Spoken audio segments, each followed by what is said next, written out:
Karregutta operation 2ను వెంటనే నిలిపివేయాలంటూ రాష్ట్ర పౌర హక్కుల సంఘం ఆధ్వర్యంలో ఆందోళన చేపట్టారు. ట్యాంక్ బండ్పై ఉన్న అంబేద్కర్ విగ్రహం దగ్గర నిరసన వ్యక్తం చేశారు నేతలు.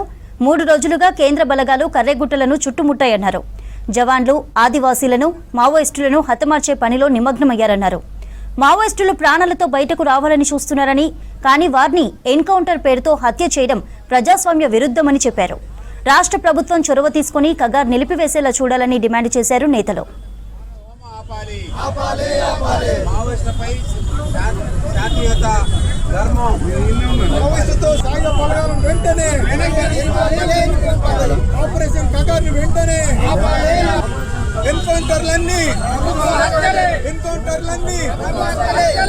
దగ్గర పౌరకుల సంఘం ధర్నా నిర్వహిస్తున్నది.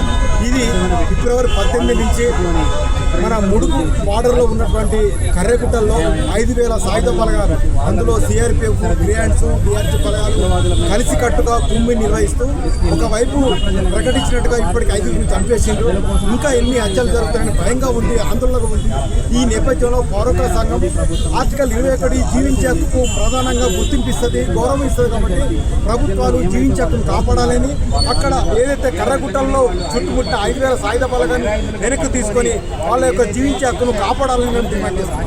ఎందుకంటే ఆపరేషన్ కగార్ జనవరి 1, 2024 నుంచి ఇప్పటి వరకు 92 ఎన్కౌంటర్లు, కనీసం 900 మంది హత్య జరిగింది. ఏ హత్య మీద, ఏ ఎన్కౌంటర్ మీద ఇంతవరకు విచారణ లేదు.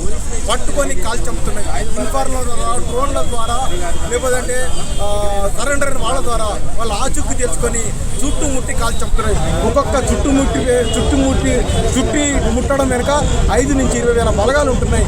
ఇది ఒక ప్రజాస్వామ్య దేశంలో, రాజ్యాంగాన్ని నమ్ముకున్న దేశంలో పాలకులు ఇట్లా